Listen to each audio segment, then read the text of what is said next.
দীর্ঘ ১৬ বছরের দুঃশাসন, হাসিনার হাত ধরে গড়ে উঠেছিল ভয় আর ত্রাসের রাজত্ব, যেখানে সত্য উচ্চারণ মানে ছিল বিপদ ডেকে আনা, যেখানে ভিন্ন মত মানে ছিল গুম, যেখানে রাজনীতি মানে ছিল দমন আর নিপীড়ন।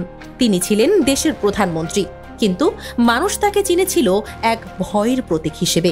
কিন্তু হাসিনার রাজত্ব একা গড়ে ওঠেনি, তার সাথে কাঁধে কাঁধ মিলিয়ে কাজ করেছে দলের কর্মীরা, পুলিশ বাহিনী, এমনকি কিছু ক্ষমতাশালী সেনা কর্মকর্তা।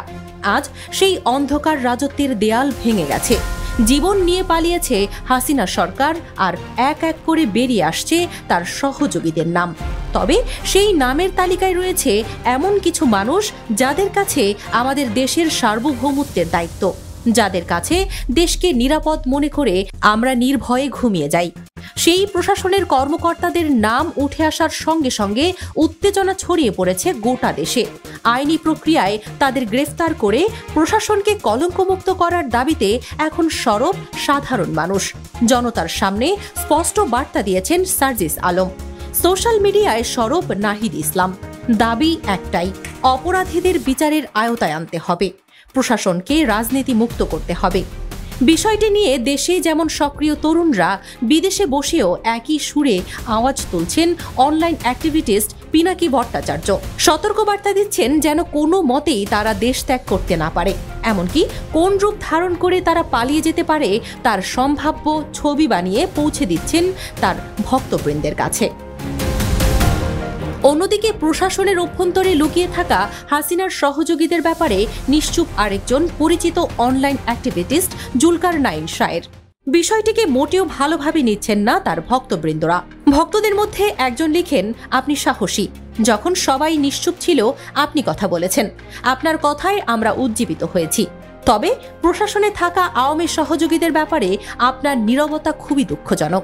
আশা করছি আপনি আপনার জায়গাটা স্পষ্ট করবেন। তবে বিভিন্ন তথ্যের সূত্র ধরে ইতিমধ্যে ডিজিএফআই এর সাবেক 5 মহাপরিচালক সহ পাওয়ারফুল কয়েকজন সেনা অফিসারের বিরুদ্ধে গ্রেফতারি পরোয়ানা জারি করেছে আন্তর্জাতিক অপরাধ ট্রাইব্যুনাল। গুম খুনের ঘটনায় হাসিনার সঙ্গে কারা জড়িত, কিভাবে প্ল্যানিং করে হত্যা করা হতো, এই সব কিছু সামনে আনার পেছনে যারা কাজ করছেন তাদের মধ্যে অন্যতম ডক্টর নাবিলা ইদ্রিস।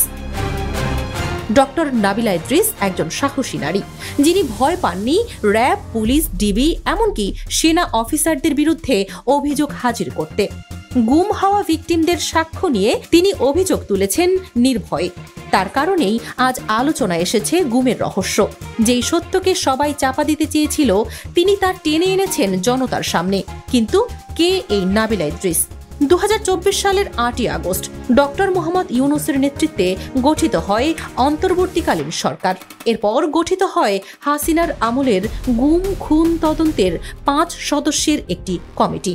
সেই 5 সদস্যের একজন ছিলেন ডক্টর নাবিলা ইদ্রিস।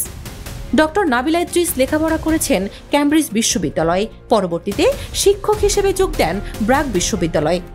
আয়নাঘর পরিদর্শনের পরে তার মেধা, সাহস আর সততার ভূয়সী প্রশংসা করেছিলেন ডক্টর মোহাম্মদ ইউনূস। আর সেদিন থেকেই নতুন এক যাত্রা শুরু করেন ডক্টর নাবিলা ইদ্রিস। আজ নাবিলা ইদ্রিস, নাহিদ ইসলাম কিংবা পিনাকি সবাই মিলে এক নতুন অধ্যায় লিখতে চাচ্ছেন বাংলাদেশের ইতিহাসে, যে ইতিহাস দলিল হয়ে থাকবে ইনসাফের, যে ইতিহাস মনে করিয়ে দিবে অপরাধীদের অন্য কোনো পরিচয় নেই, তারা কেবল অপরাধী, এবং তাদেরকে শাস্তির আওতায় আনতে হবে।